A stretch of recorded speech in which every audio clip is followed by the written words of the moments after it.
Rien n'est plus précieux pour l'homme que son ordre intérieur. Si nous écoutons les meneurs, si nous pensons que tout le réalisme consiste à ne rien intérioriser, si nous remettons au social et à l'histoire immédiate toute la question de notre existence, nous sommes peut-être en apparence délivrés. Mais c'est une étrange délivrance, l'idée qui domine en nous n'est pas que l'étoile polaire brille toujours, mais qu'une meule, autour de notre cou, nous étrangle. Un jour, grâce aux promesses des meneurs, on nous enlèvera la meule. En attendant, nous tenons le regard bas et furieux. Les meneurs parlent d'une ardente espérance. Refuser une espérance dont l'ardeur engendre cette grande combustion de vie honteuse. Me suis-je bien fait comprendre? Écoutons Solzhenitsyn. Mais, dites-moi, pensez-vous qu'un ordre idéal social soit possible? Vazoniev jeta à Isaac un regard plein de douceur. Oui, ce regard fixe, inflexible, détaché pouvait être aussi plein de douceur, comme sa voix. Parlant bas, avec des pauses, il dit, il y a quelque chose de plus important et de plus fondamental que l'ordre social. Il n'y a rien, mais rien, qui soit plus précieux pour l'homme que son ordre intérieur. Pas même le bien des générations futures. Je suis de ce monde. Mais une part de moi n'appartient pas au siècle, à la société. C'est ma part la plus profonde. Elle appartient donc à votre vie privée? Non plus. Elle n'appartient ni à ma famille, ni à mes amis. Elle n'adhère ni à mes amours, ni à mes joies, ni à mes désirs, ni à mes satisfactions, ni à mes rires, ni à mes larmes. À vrai dire, elle n'appartient pas non plus à ma personne. Ah! Comme c'est difficile à exprimer.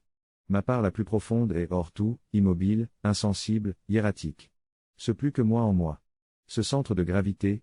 Comprends pas. Expliquez. Les animaux font un avec le monde. L'homme fait deux, sa personne et le monde.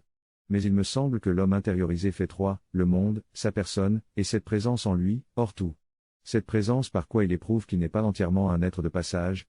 Une présence du divin. Si vous voulez. Ou de l'éternel. Ou du non-humain, ou du plus qu'humain.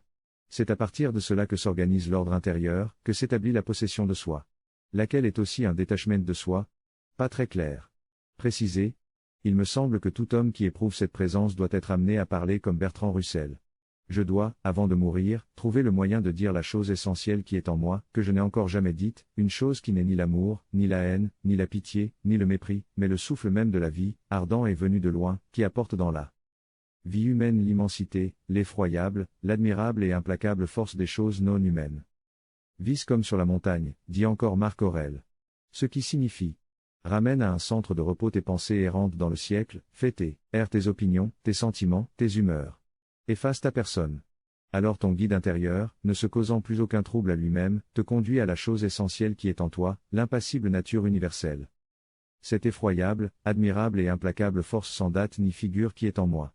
Cette puissance nue, sans peur, sans émotion, sans attachement, d'où rayonne une sorte de gloire froide, voilà ma part la plus profonde. Il m'en vient l'absolue certitude d'exister, et qu'il est important d'exister, quelles que soient les conditions de l'existence. Finalement, de quoi s'agit-il? Je crois qu'il s'agit de l'intelligence. Je l'écris avec une majuscule de royauté. L'intelligence impersonnelle et souveraine, qui donne, au-delà de tout, son assentiment à la vie. Il faut trouver l'art de donner son assentiment Épictète. L'homme qui vit comme sur la montagne en a fini avec les envies de changement. Il n'a plus qu'un désir, unification, approfondissement, sérénité. Sans possession de nous-mêmes, nous aspirons constamment à quelque changement des choses, du monde, des autres, qui nous modifierait nous-mêmes. Mais le plus grand des changements, c'est quand nous n'avons plus besoin, pour nous-mêmes, de changement.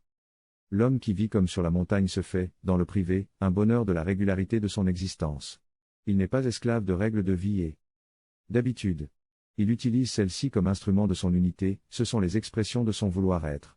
Le plus grand des changements, c'est quand le toujours pareil, au lieu de nous accabler, nous procure la félicité.